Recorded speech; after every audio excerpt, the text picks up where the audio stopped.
બોટાદ જિલ્લામાં પત્રકાર થયેલ ખોટી ફરિયાદમાં પત્રકારો નિર્દોષ જાહેર થતા બોટાદના વિવિધ સંગઠનો દ્વારા પત્રકારોનું સન્માન કરવામાં આવ્યું.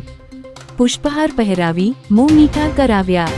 બોટાદ જિલ્લામાં વર્ષ 2020માં લોકડાઉન દરમિયાન ટ્યુશન ક્લાસીસ ચાલુ રાખવાના સમાચાર પ્રસિદ્ધ કરનાર પત્રકારો પર પોલીસ અને ટ્યુશન ક્લાસીસના સંચાલક સાથેની સાંઠગાંઠ કરી કોઈપણ પુરાવાની ચકાસણી કર્યા વગરની ખોટી ફરિયાદ દાખલ કરી પત્રકારોને સંડોવી દેવાનો પ્રયત્ન થયો હતો. આ ફરિયાદ અનુસંધાને બોટાદ ન્યાય કોર્ટમાં કેસ ચાલી જતા ધર્મેન્દ્રભાઈ લાઠીગરા, પ્રવીણભાઈ મુંજપરા, રાજન રંગપરિયા ઉર્ફે ભાણો આ તમામ 3 પત્રકારો નિર્દોષ જાહેર થયા હતા. ત્યારે બોટાદ જિલ્લાના વિવિધ સંગઠનો દ્વારા પત્રકારોને પુષ્પહાર પહેરાવી મોં મીઠા કરાવી સન્માનિત કરાયા હતા. આપનો પરિચય? મારું નામ મંજીભાઈ સોલંકી, રાષ્ટ્રીય પત્રકાર એકતામાં રાષ્ટ્રીય અધ્યક્ષ. આજે કોઈ પત્રકારોનું સન્માન કર્યું, શું હકીકત છે?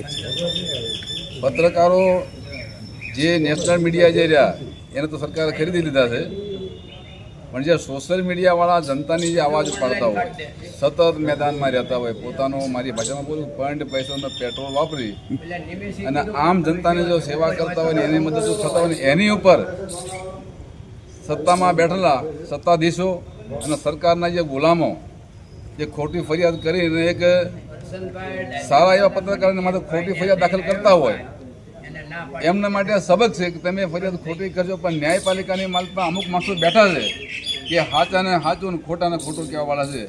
આજે ધર્મેન્દ્રભાઈ એમની ટીમની જે જીત થઈ છે, એમની માટે જે ખોટી ફરિયાદ થઈ હતી એમાં સરકારને અને ફરિયાદ કરનાર વ્યક્તિને વિચારવું જોઈએ અને શરમ આવવી જોઈએ કે આવા લોકોને માટે ખોટી ફરિયાદ ન કરાય. હું આજે મીડિયાના માધ્યમથી સરકારને પણ કહેવા માગું છું, જે ફરિયાદ લેતા ખોટી એવા અધિકારીને પણ ચેતવું છું, ખોટી ફરિયાદ કરશો તમારે પાછા પગલાં ભરવા પડશે. અને ધર્મેન્દ્રભાઈ જેવા સારા પત્રકારની બોટાદને નહીં પણ ગુજરાતને જરૂર છે. આવનારા સમયમાં જો પરિવર્તન લાવવું હોય તો જય ભીમ, જય ભારત, જય સંવિધાન. ધર્મેન્દ્રભાઈ લાઠીગરા, બોટાદના પત્રકાર. આજે નામદાર કોર્ટ દ્વારા કંઈક તમને નિર્દોષ છોડવામાં આવ્યા છે અને લોકો સન્માન કરી રહ્યા છે, શું હકીકત છે? 2020ની અંદર 3 પત્રકારો ઉપર ખોટી ફરિયાદ દાખલ કરવામાં આવી હતી. રાગદ્વેષ રાખી અને ખોટી ફરિયાદમાં 3 પત્રકારોને ફસાવી દેવાનો પ્રયત્ન થયો હતો. ત્યારે નામદાર કોર્ટમાં આ સમગ્ર કેસ ચાલી જતા ન્યાયપાલિકા પર અમને વિશ્વાસ હતો. સમગ્ર કેસની છણાવટ કરી અને સત્યતા બહાર લાવવામાં આવી છે. ચોક્કસથી આ હકીકતને ધ્યાને લઈ કહી શકાય કે સત્ય પરેશાન છે, પરાજિત નહીં.